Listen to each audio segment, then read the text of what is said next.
Bonjour, je suis Sohaib Barizi, étudiant en Master 2 en matériaux avancés et nanomatériaux et formation en apprentissage et je suis alternant chez Stellantis.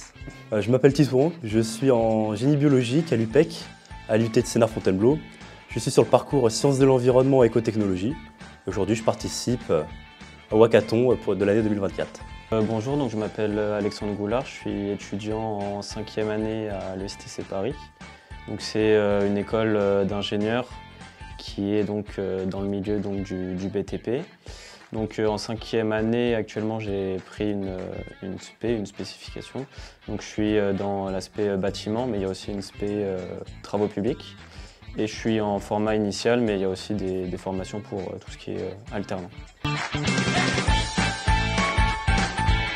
Commençons par notre projet. En fait, notre projet amène à fabriquer une peinture écologique à 100% à la base de la terre cuite. On prend la terre cuite, on procède à un broyage rapide en mélangeant d'autres produits comme alimentaires aussi et écologiques comme la farine de riz, l'huile de lin. C'est ça la procédure de fabrication. Et on a aussi le côté business plan. C'est les autres côtés du groupe, c'est mes coéquipiers qui travaillent sur.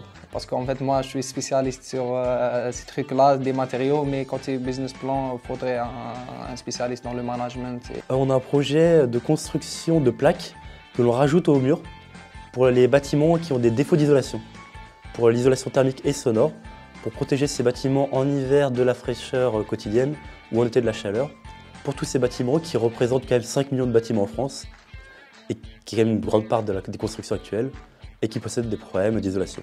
Nous, on a eu le béton comme déchet à revaloriser et on a étudié un peu des sujets d'actualité, principalement les inondations qu'il y a pu avoir ces temps-ci.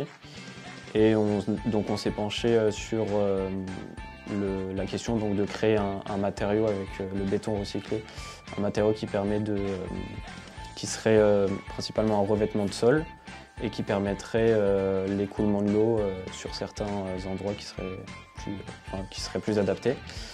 Et donc ça serait de créer un matériau drainant qui permettrait l'écoulement de l'eau. Le côté un peu innovant qu'on a essayé de chercher, c'est de créer différents coloris de ce matériau avec des pigments de coloration différents et aussi des formes géométriques qui pourraient donner un peu plus de côté artistique au matériau. Je pense que cette filière est importante dans la construction de projets car elle traite le renouvellement des déchets, le traitement de ces déchets, tout l'impact environnemental qu'aura notre projet et tous les aspects qui sont primordiaux dans notre société actuelle pour justement ce cycle des déchets, l'environnement et tous les problèmes climatiques liés aux enjeux actuels. Il y a deux personnes qui font un master en bioécologie et il y a les autres qui font des écoles d'ingénieurs en management. On a besoin des étudiants qui font des études sur les bioécologies pour la durabilité de notre produit ou pour notre business. Et pour les étudiants qui font des études en management, on a besoin d'eux pour planifier, pour faire un bilan du business, comment ça se passe, les marchandises, notre produit, à qui exactement il est destiné. Les avantages, c'est la multidisciplinarité est toujours bien parce que tu as toujours des trucs à comprendre, tu as toujours des nouveaux trucs à apprendre aussi. Donc c'est bien de travailler avec des coéquipiers de différentes spécialités et de différentes écoles, ça reste une expérience. Et pour les inconvénients, pour le moment, je n'ai pas trouvé des inconvénients. Tout ça marche bien parce que à chaque fois, j'ai besoin d'aide, surtout dans le côté management parce que j'ai fait 5 ans d'études dans un seul domaine, la génie des matériaux, la métallurgie, les nanomatériaux, la physique des matériaux. C'est toujours comprenant les matériaux autour des matériaux. À côté management, à côté écologique, j'en sais rien. Du coup, mes coéquipiers ont beaucoup m'aidé. Les avantages, c'est surtout la pluralité des connaissances, des compétences de chacun. Ça permet de les mettre en commun, d'apprendre des choses. On apprend des choses des uns et des autres. Et les inconvénients, c'est qu'on n'a pas tous les mêmes bases, on n'a pas tous eu le même parcours, on n'a pas tous la même façon de travailler. Donc par moment, ça peut être un avantage et il y a des moments où ça sera plus compliqué de s'organiser tous ensemble. C'est intéressant parce que on apprend, il y a pas mal de choses dans le projet auxquelles on peut apprendre des autres. Tout le monde a apporté des choses dans le projet.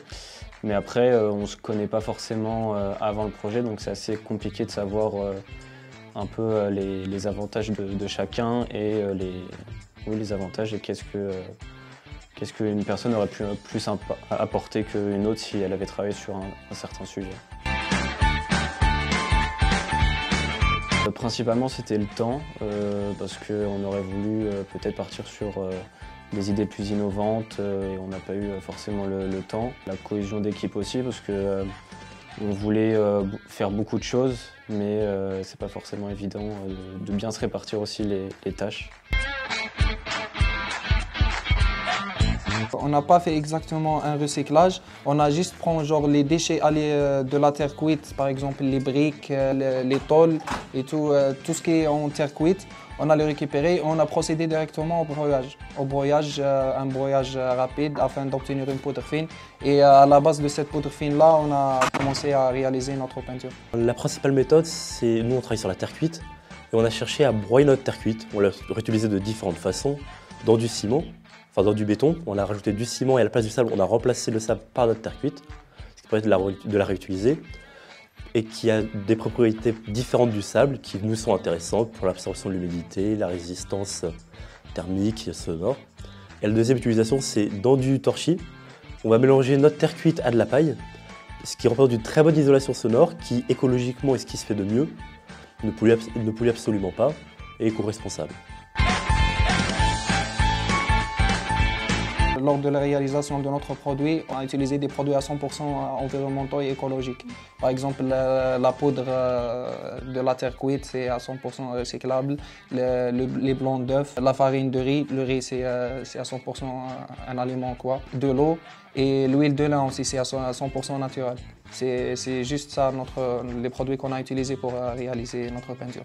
L'impact environnemental, pour moi, il était nécessaire qu'on traite le traitement des déchets. Malgré tout, je ne pense pas que ça changera beaucoup de choses parce que le problème principal n'est pas dans le traitement des déchets, mais sur quelle technique on va utiliser. Si on traite nos déchets avec des techniques qui polluent encore plus ces déchets, ce n'est pas la solution la plus viable. Donc, il est important de, certes, trier les déchets, en utilisant d'autres matériaux qui eux aussi sont respectueux de l'environnement et adopter une charte la plus verte possible pour le bon déroulement du projet et de notre entreprise future. Le matériau qu'on utilise, la matière première, c'est du béton de déconstruction, donc de bâtiments qui ont été déconstruits. Et que d'habitude, ce matériau il est plus mis en décharge et il n'est pas du tout utilisé, alors que là, on essaye de le réutiliser sans construire du nouveau béton. Pourrait plus consommer tout simplement.